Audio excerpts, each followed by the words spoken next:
All right, hello. Happy Friday if you're watching this on Friday. This is the second video for Friday, April 24th. Please make sure you watch part 1 before you watch this. So part 1 is the notes here, and then this is part 2. So part 2 is the examples. So make sure you watch part 1 first, and then we'll do the examples here. So I'm just gonna do 3. These should feel really easy. Especially compared to A. A is the most complicated, even though A is still pretty straightforward. For the purpose of what we're doing today, I'm gonna go ahead and just ignore A for right now. We did A yesterday. Today we're gonna just focus on C and D, so I'm gonna skip over A for now, and then next week we'll put them all together, okay? So, I'm gonna give you a function, and I'm going to ask you what transformations are coming from the C value and the D value in the given function. So for example, if I give you f of x equals the square root of x minus 5 plus 3, and I were to ask you what transformations come from C and D, we would want to go ahead and first identify just what are the C values and the D values. What is C and what is D? Okay.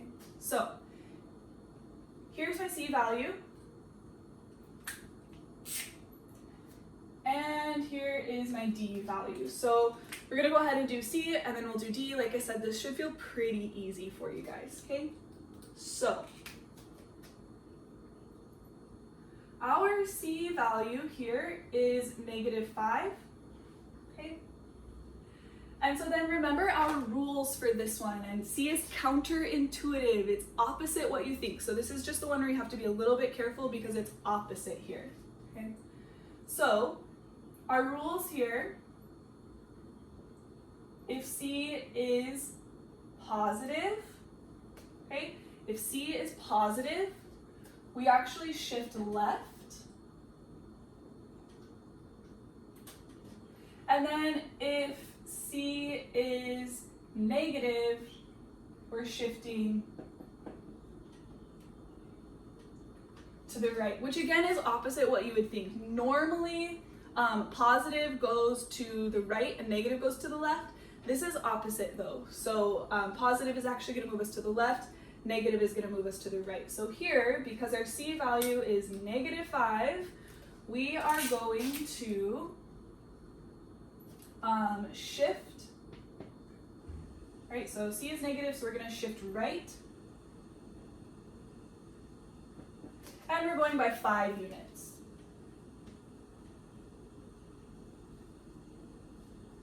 Okay, so all that means is from our parent function, we're going to go to the right 5 units. So now let's take a look at our D value. Here, our D value is a +3, okay? D is the easiest one, it's deductive, it's exactly what you would think. So we had if D is positive, we're shifting up. And if D is negative, we are shifting down, okay? So in this case, we have a +3. So all that means is we are shifting up.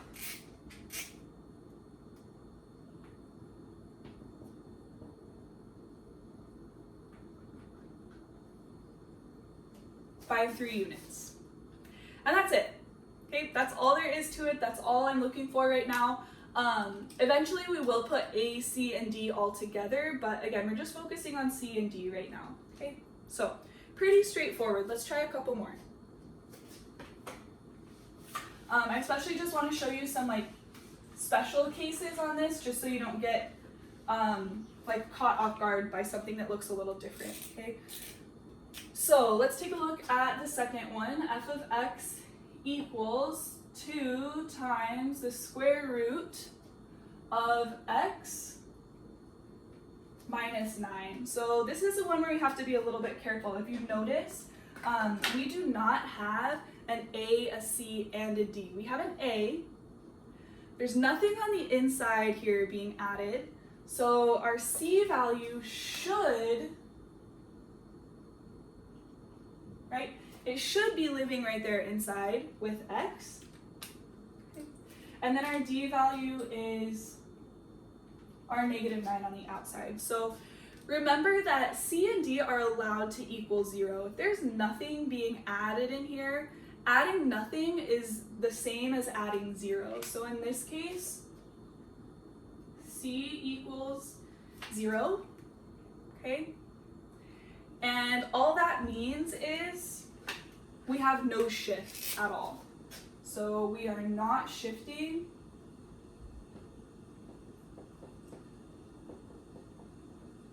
left or right.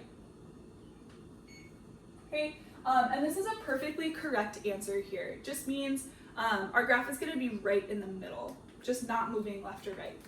Okay, and our d value on this one is a -9. Okay, so a negative means we're shifting down. Okay, so the transformation that comes from this one is a shift down by 9 units. Okay. So all that means is it's going to stay in the middle, but it's going to move down 9 spaces. That's it. Okay? That's all there is to it. You're not even really doing any math at all. You're just identifying A, C, and D, and then following the rules so that you know what they mean. Okay? Last example. Okay, that beeping is going to go on, I'm sorry. F of x equals the 3 times the square root of x plus 4. Okay, 3 times the square root of x plus 4. So in this case, our c value is 4. Our d value is 0. Okay, so there's nothing being added on the outside. So it just means that our d value is 0. Okay, so c equals +4.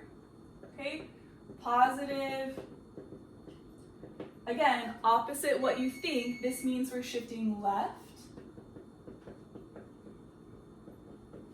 Okay. Beeping.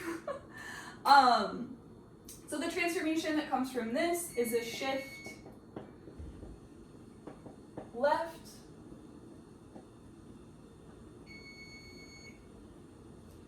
by 4 units. Okay. And then our d value on this one, since there's nothing being added out there, d just equals 0. Okay. If it's not positive and it's not negative, all that means is we have no shift up or down.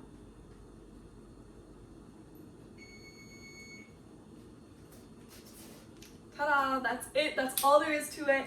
Hopefully this was pretty easy for you guys. Head over to Google Classroom, try today's daily assignment. Please let me know if you have questions, and then just be ready next week to put A, C, and D all together. We'll keep writing in words, and then eventually we'll start looking at the sketching on that too. Okay? Nice job, guys. Keep working hard.